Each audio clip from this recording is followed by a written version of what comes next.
जय Hind. I hope कि आप लोग अच्छे होंगे। आज फिर से क्वेश्चन लेकर आए हैं जो आपका निर्देशांक ज्यामिति का क्वेश्चन है। वेरी इंपॉर्टेंट है। क्वेश्चन को कई बार पूछ चुका है, तो इसी तरह से आप वेरी इंपॉर्टेंट क्वेश्चन सब देखना चाहते हैं जो आपके बोर्ड एग्जाम में पूछा जाएगा, तो हमारे फेसबुक पेज को फॉलो कर लीजिए, लाइक कीजिए, शेयर कीजिए, कमेंट कीजिए। और किसी भी प्रकार का कोई भी क्वेश्चन आपके मन में घूम रहा है तो कमेंट करके पूछ सकते हैं। और YouTube पर देखा तो YouTube चैनल को सब्सक्राइब कर लीजिए। आइए देखते हैं क्वेश्चन में क्या कहा जा रहा है। बोल रहा है कि x अक्ष पर वह बिंदु ज्ञात कीजिए जो 2,-5 और -2,9 से क्या है, समदूरस्थ है। तो इस टाइप का क्वेश्चन है, इसको हमको करना क्या है, सॉल्व करना है। बनाना कैसे है उसी को देखना है। तो आइए हम इसको सॉल्व करके आपको दिखाते हैं क्वेश्चन को कैसे सॉल्व किया जाता है, इस टाइप का क्वेश्चन। तो सबसे पहले आप मान लिए हैं कि माना कि बिंदु P x,0 a है 2,-5 b है 2,-9 से समदूरस्थ है, ठीक ना। यहाँ पर लिख देंगे AP इक्वल टू क्या हो जाएगा, BP हो जाएगा। यानी AP का स्क्वायर बराबर होगा BP का स्क्वायर हो जाएगा।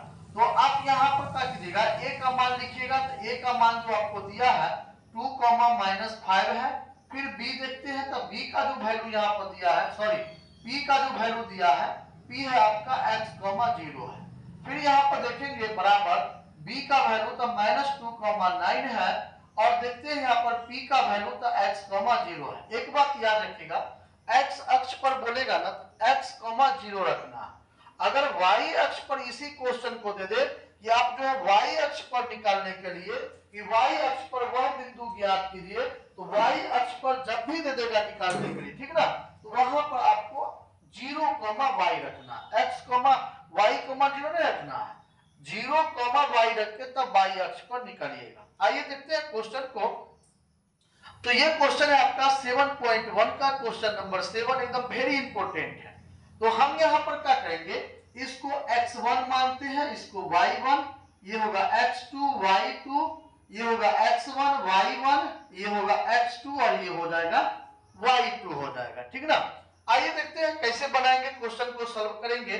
बीच का दूरी का जो फॉर्मूला होता है वही यहाँ पर बैठा लीजिए। ये होगा x2 x1 का whole square plus y2 minus y1 का होल स्क्वायर बराबर होगा x2 माइनस x1 का whole square plus y2 minus y1 का होल स्क्वायर हो जाएगा, ठीक ना। करना क्या है, सबका वैल्यू बैठा देना है। वैल्यू तो हम बैठाएंगे तो x2 का वैल्यू x है माइनस 2 का होल स्क्वायर प्लस y2 देखेंगे तो y2 0 पर माइनस है तो प्लस 5 का क्या होगा, होल स्क्वायर हो जाएगा। बराबर इधर कितना हो जाएगा, तो x2 का वैल्यू x है प्लस 2 का होल स्क्वायर, चूंकि यहाँ माइनस है माइनस प्लस हो जाएगा, फिर प्लस हो जाएगा y2 0 है माइनस 9 का होल स्क्वायर हो जाएगा, ठीक ना। आइए देखते हैं फिर यहाँ पर क्या करेंगे, तो इसको जो है a प्लस बी के होल स्क्वायर पर तोड़ेंगे।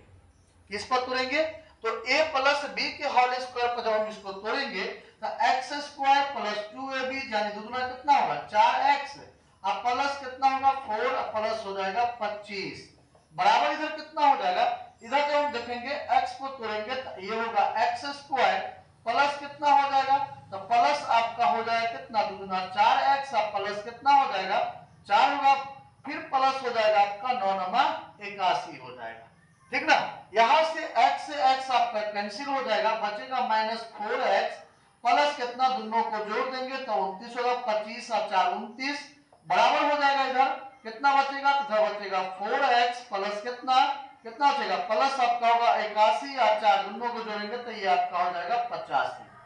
अब क्या करेंगे, x वाला को एक तरफ कर देंगे, तो x वाला को जो हम एक तरफ करेंगे तो -4x है, प्लस में 4x है, इधर आएगा तो -4x होगा, बराबर इधर कितना है 85 है, प्लस में 29 है, इधर माइनस में क्या हो जाएगा 29 हो जाएगा, बराबर -8x बचेगा, इधर माइनस कितना हो जाएगा 56 बचेगा, एक इससे पैंचा लेंगे 15 हो जाएगा, 15 में से 9 जाएगा 6, इधर बचा कितना बताइए 7 बच गया, 7 में से 2 जाएगा 5 बचेगा, ठीक ना।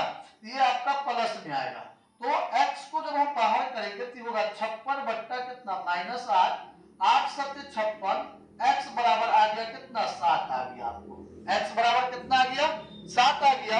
अब यहाँ पर कहा है कि P बिंदु, तो P बिंदु हम क्या माने थे उसको देखेंगे तो यहाँ पर जो हम देखें ये कितना से कटा है, तो ये आपका जो कटा है वो कट गया है कितना से, बताइए जल्दी से।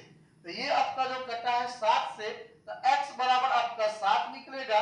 लिखेंगे अतः, तो बिंदु P माने थे ना, तो लिखेंगे बिंदु P कितना x, 0। तो x, 0 माने थे, x का वैल्यू आया -7 से कट जाएगा ये, ठीक ना, क्योंकि माइनस में 8 था। तो यहाँ पर x का वैल्यू कितना रखेंगे -7 और 0 की जगह पर 0 ही रह जाएगा। यही आपका जो है राइट आंसर होगा। इसी तरह से क्वेश्चन को आप सॉल्व कीजिएगा। आई होप कि आप लोग को समझ में आ गया होगा। तो इस टाइप का कोई भी क्वेश्चन हो, किसी भी प्रकार का क्वेश्चन हो, तो आप कमेंट कर सकते हैं, आपको हम बताने का प्रयास करेंगे। चूंकि ये कई बार ये क्वेश्चन को आपके बोर्ड एग्जाम में पूछा, इस बार पक्का पूछेगा एकदम। तो आप रिवीजन करते रहिए, बनाते रहिए, नए नए क्वेश्चन को हम लेकर के आते रहेंगे। और एनसीईआरटी क्वेश्चन जो हम बोले हैं A to Z क्वेश्चन बताएंगे, वो भी आपको धीरे धीरे हम बता रहे हैं। तो ये भी आपका 7वां चैप्टर चल रहा है। 7वां चैप्टर का निर्देशांक ज्यामिति का बीच का दूरी निकलना सिखाए हम। उसके बाद आपको समद्विबाहु त्रिभुज है कि नहीं वो बताया है जांच करके, समरेखी है कि नहीं वो बताया है जांच करके। तो आज ये क्वेश्चन था, क्वेश्चन नंबर 7, इसको भी आज हम बता दिए हैं। अगर कहीं पर भी कोई भी दिक्कत हो तो फिर से कमेंट कीजिए, फिर से हम इसको बताने का प्रयास करेंगे। Thank you.